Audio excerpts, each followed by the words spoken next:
புஷ்பா புருஷன் கேள்விப்பட்டிருப்பீங்க, புஷ்பா காணி கேள்விப்பட்டிருக்கீங்களா? என்னடி இவன் இன்னைக்கு வந்திருக்கான்? அப்படியே நைஸா வந்துரு. ஐயோ என்னத்தையும் போட்டாண்டி, ஓடியாந்துரு.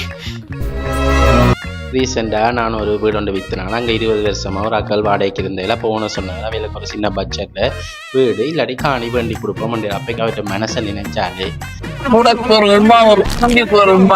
சரி வந்து நானும் எந்த லிஸ்டிங்கில் பார்த்தேன் எல்லாமே 10 பரப்பு 8 பரப்புன்றதால அவற்ற பட்ஜெட்டுக்கு வரையில. ஸோ நான் வெளி சோர்ஸில் பார்ப்போம் கிளைண்ட்டுக்கு இன்ஃபார்ம் பண்ணிவிட்டு ஃபேஸ்புக் அதில் செக் பண்ணேன். ஒரு 25 லட்சத்துக்கு ஒரு 1.5 பரப்பு காணி இருந்துச்சு. ஸோ குறைச்சி கதைக்கலாம் தானே என்ற ஒரு மைண்ட் செட்டில் பார்க்குறதுக்கு அந்த கிளைண்ட்டுக்கு கால் பண்ணால் அவங்க சொல்கிறாங்க இந்த சந்தி அடிக்கு வாங்கண்டு.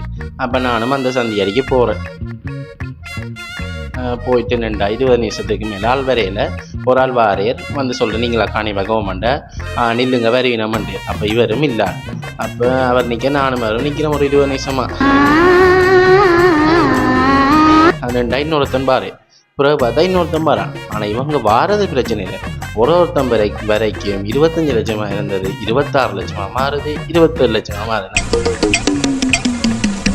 சரி ஓகே அது பிறகு பார்ப்போம் கண்டுட்டு அப்புறம் ஒரு 3 பேர் வந்தாங்க. டோட்டலாக 4 பேர் 5 பேர்கிட்ட வந்தாச்சு. 5 பேரும் வந்து காணியை கூட்டி கொண்டு காட்டினா காணியை உள்ளே பார்க்கவும் விடையில. பார்த்து அந்த காணியில் மதிலும் கட்டி கொண்டு வந்தாங்க. ஓகே ஒரு 30 லட்சத்துக்கிட்ட வந்துட்டு நோம்பலா டோட்டல் ப்ரைஸே. அப்போ 30 லட்சத்துக்கு மதிலோட வருது தானேன்ட்டு நானும் பார்த்துட்டு ஓனருக்கு எங்களோட கிளைண்ட்டுக்கு இன்ஃபார்ம் பண்ணேன். கிளைண்ட் சொல்கிறார் ஓகே பக்கத்தில் எதுவும் பங்குகள் இருக்கா மது கட்டுறதுக்கு அவங்களும் ஓகேன்னு சொல்லி கொடுத்துருக்குறாங்களா அதில் கேட்போம்ட்டு நானும் அவரை டிஸ்கஸ் பண்ணிவிட்டு ஓகேன்னு நான் ஒரு நாள் படிக்கிட்டு போய் அந்த பக்கத்து வீட்டுக்காரரை கேட்டால் அவள் சொல்வா அந்த காணி விற்று தம்பி 2 கிழமைக்கு மேலே ஆயிடுச்சு இவங்களுக்கு தெரியாதான்.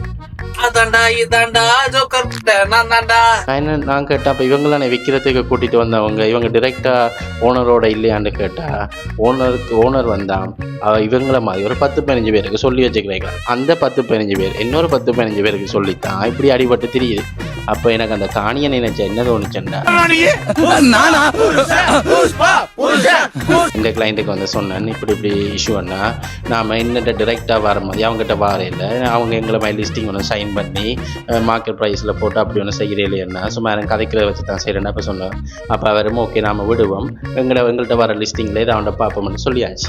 இப்போ இதுலேருந்து என்ன தெரியுதுன்னா உங்களுக்கு உங்களோட காசோ இல்லாட்டி உங்களோட டைமோ வேஸ்ட் பண்ணாமல் இருக்கணும். அடுத்து உங்களோட காணி ஒரு நல்ல டிமாண்டில் கொடுக்கணுமெண்டா ஸ்க்ரீனில் ஒரு நம்பர் தெரியுதல்ல அதுக்கே கால் பண்ணுங்க. பை. சந்தோஷமா. Good night, sweet dreams. I love.